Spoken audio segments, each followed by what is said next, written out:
Good evening, good morning, good afternoon, wherever you are. Got a very exciting show for y'all today as I cover the top 10 wide receivers all time. And with that being said, there will be more than 10 wide receivers in the group. In the wide receiver group of Florida State all time records, some of them tie.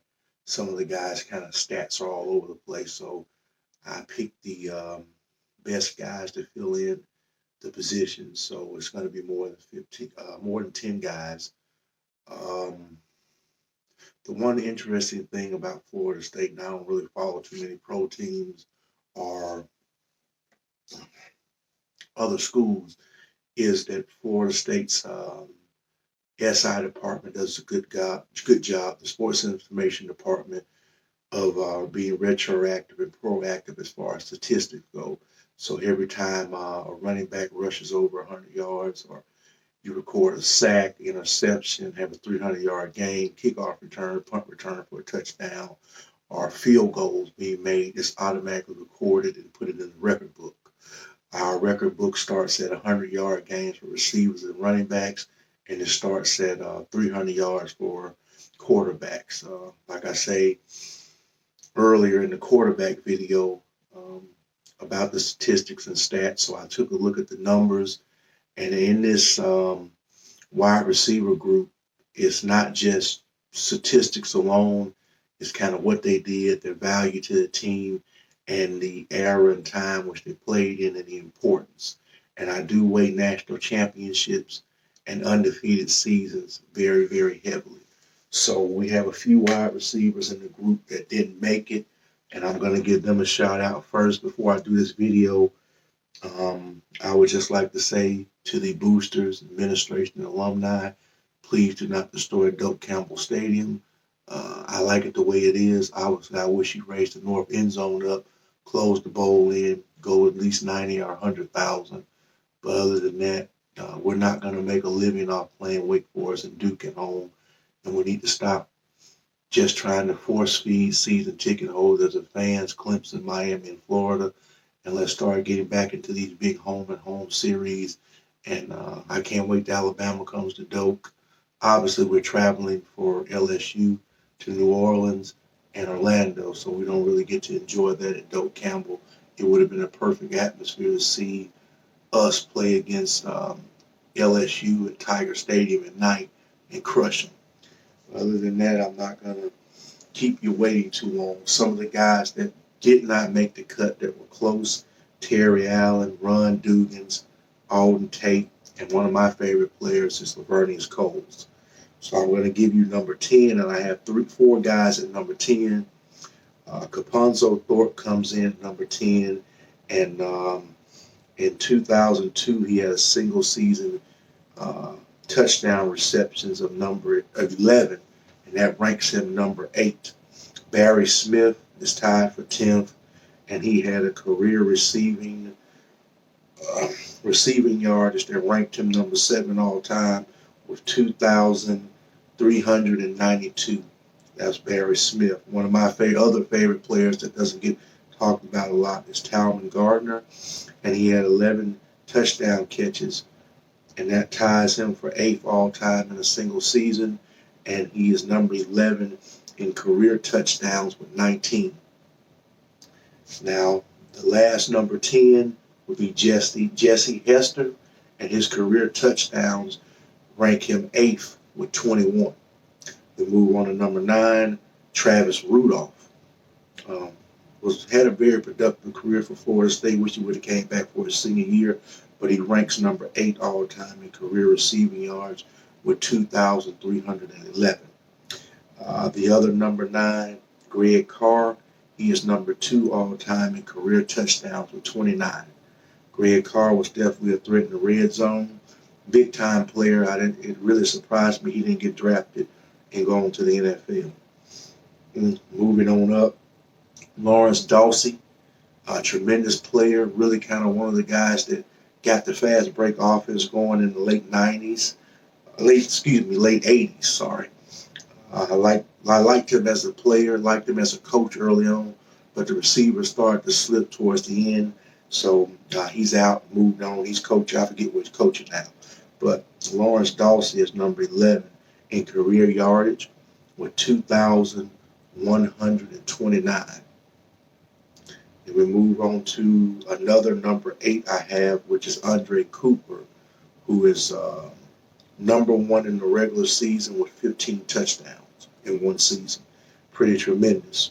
The other number 8, Kez McCorvey, is 5th in career receiving yards with 2,660. Calvin Benjamin, he's the 7th greatest receiver all time, and he ranks number 1, tied for number 1 in season touchdowns with 15. And I have another number 7, one of the greatest single season to ever have, a great, tremendous wide receiver. Sort of kind of minuscule his first couple of years, but really came on for his senior year with Chris Winkie, is Snoop Menace. And he is 3rd all-time in season receiving yards with 1,340. I have at number 6, Anquan Bolden, who is 3rd in season touchdowns with 13 in 2002. A tremendous player, towards ACL, doing some work in the summer, was playing wide receiver and quarterback before the 2001 season. But this guy had a tremendous first game as a freshman. First two passes were touchdowns. Had a tremendous sophomore year, got hurt, came back, played with Chris Ricks, and really put on a show.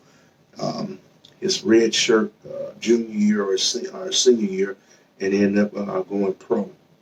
And then we have E.G. Greene at number 6, and he's number 2 in career touchdown catches with 29, and he's number 4 in career receiving yards with 2,920.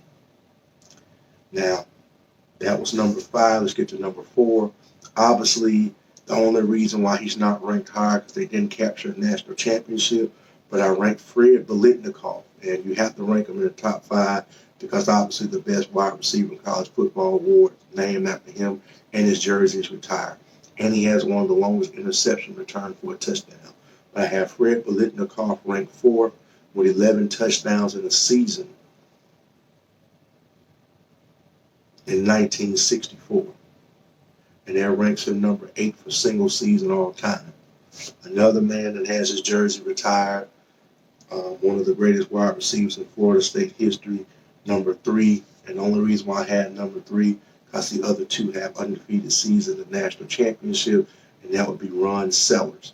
He is the number 1 single season wide receiver, and he has the yards in a single season of 1,496 in 1968, and he's number 2 in career receiving yards with 3,598 yards. That's Ron Sellers, who's number 34, was retired and brought out of retirement for Ernie Sims.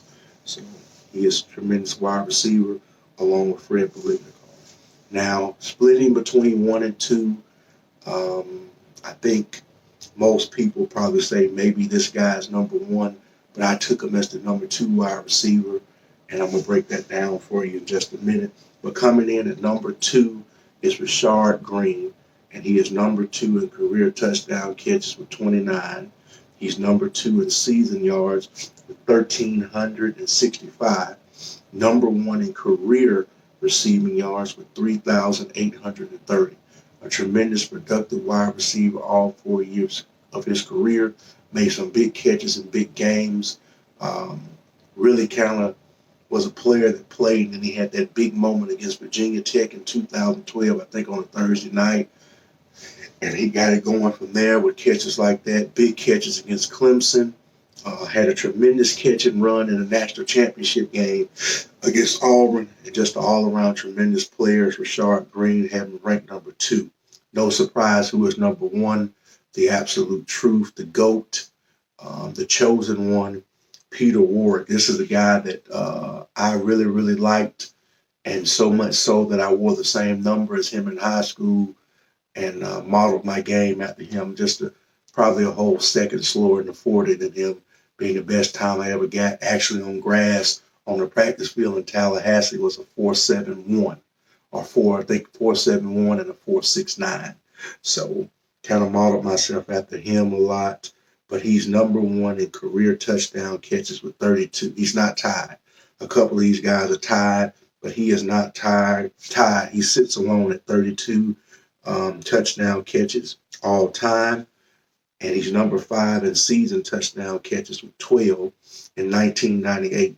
Career receiving yards, he ranks number 3 in career receiving yards with 3,517, and he's number 5 in single season receiving yards in 1998 with 1,232.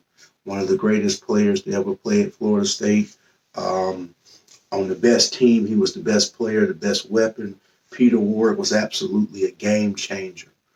He was a guy that could one play that you think, oh, just a catch, simple tackle.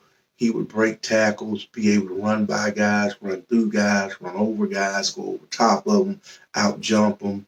He was just a monster. He was a nightmare for nickelbacks and linebackers and guys that were lower on the depth chart just playing because a lot of receivers on the field, and he was definitely a mismatch for really anybody. I remember Miami was talking a lot of junk in 1998. One of their cornerbacks said, I'm going to shut him down. And Winky and Peter Ward just, like I say, put on the show. And he had tremendous games. Kind of got shut down in the national championship game against Tennessee. And I think that was more to do with our quarterback. But his first catch, I think he had like 9 or 10 yards, made the defense look crazy on a little quick out, quick screen, flare route. And then he had the punt return. I still wonder how he didn't score that punt. That's actually one of my favorite plays, maybe his best play besides the tip ball catch in Tallahassee against the Gators. But he had that big punt return against Tennessee, came out his senior year, just was doing guys wrong. You watch his highlight tape against Georgia Tech in Atlanta, just killing guys. I mean, just catching the ball with breaking ankles. He got in trouble his senior year when he came back, had to take him a little bit to kind of work through it. They played Virginia up in Virginia. Winky hits him on a little quick route, and he was back in stride. So Peter Warwick is definitely one of the top 5 players in Florida State history. I have him ranked as the number 1 wide receiver all time. I mean, just a tremendous athlete, tremendous talent, graduated, came back for his senior season to help get us to the first ever undefeated season. So between him and Rashard Greene, 2 undefeated seasons, 2 national championships. Peter Ward played in 2 national championship games.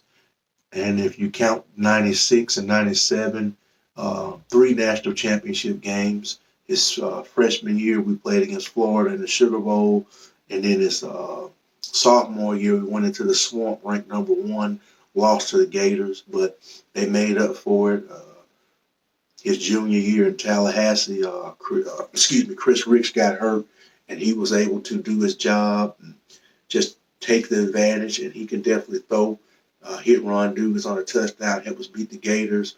The senior season, they played against Duke, paid him some money because they didn't want to travel to North Carolina, brought him to Jacksonville, and he hits Lavernius Coles right in the hands on a deep bomb. So definitely cannot forget about him, and I have him definitely ranked as number 1 greatest receiver all time. If you guys have any questions or any problem with the ranking, who should be higher, who should be lower, like, subscribe, and I'll just explain why this is all opinion. I did go off the record book, and every media guide has the record book. I do not have a 2020 media guide, and I'm waiting on 2021 media guide to come in.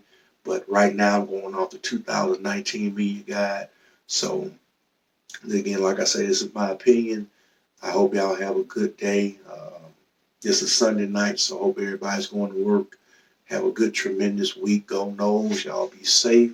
And I will get back with you later with the 10 greatest running backs in FSU history. So, again, that's my list. Top wide receivers all time. Y'all have a good evening.